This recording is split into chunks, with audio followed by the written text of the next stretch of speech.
Welcome to Book Excerpt Thursday! Today's passage will be read from The Scorpio Races by Maggie Stiefvater. I set my bag down by the cliffs, out of the way, and I begin to run, heels digging deep into the sand. I can only be in one place at a time, and the fight on the beach is out of my control. In the surf, the dun pony is chest deep in the water, and the white stallion rears before her, hooves slicing down toward the girl. The girl jerks the dun mare off balance, sparing them both from the hooves, but delivering the girl into the frigid water.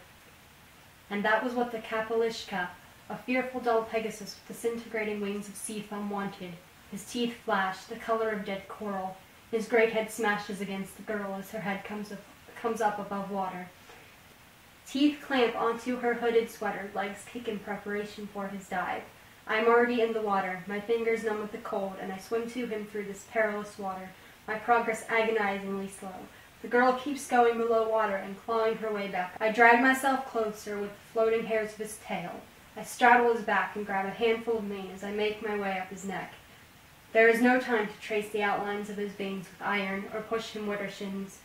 He is beyond anything I could whisper in his ear. There is only time for me to grip a handful of death-red holly berries from my coat pocket and to press them into his flared nostrils. His massive legs slash convulsively through the water, and I see one of his knees glance off the girl's head. See if she stays above water, though, because now the stallion is snorting, seaweed and jelly and bits of coral all spewing from his nostrils around the red berries, and is drowning in his death throes, is taking all my energy to keep from going underwater with him. The stallion's jaw swings toward me, wide open, and I see, in a suddenly frozen moment of time, the coarseness of the hairs on his jaw, and the weight of the salt water has beaded along them. My vision explodes into 1,000 colors, not one of them in the sky. And then, in a rush of sound, my sight returns, and with it, sensation. The girl's hand pulling my head above water, and the sting of ocean in my nostrils. The white capel is nothing but his mane floating in the water, the surf kicking his corpse towards the beach. The dun pony stands on the sand and whinnies to the girl, a high, anxious sound. There is blood in the water, and blood there on the sand too, where the man lost his fingers.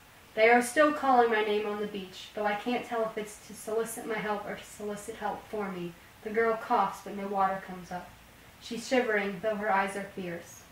I've killed one of the beautiful, deadly Kapalishka that I love, and I've nearly died, and a fever is racing through my veins, but all I can find to say to the girl is keep your pony off this beach. I'd like to start this off by saying that this is probably one of my favorite books of all time. At least in the top 25 if I'm counting individual books in a series. So that may bias my opinion on this excerpt a little. Well, the first reason I like this excerpt from this book is because it's the first moment that the two main characters actually exchange words, kind of. Yeah. Because there's the girl Puck, who is the girl on the dun pony, and the main boy, Sean, who is the guy who saves her. And this is like the first moment where they actually meet. As you can see, they originally start out with some hostility, and eventually they end up falling in love, which is just adorable. It's like Elizabeth and Mr. Darcy.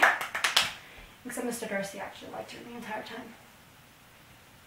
So anyways, I really like this passage, and it's just adorable, and you should read the book because it's really good, and this is a really short analysis, and I just want to know what you guys think. Sound off in the comments. Links to my Twitter and Tumblr can be found in the description, as well as a link to find this book on Amazon. Thanks for watching!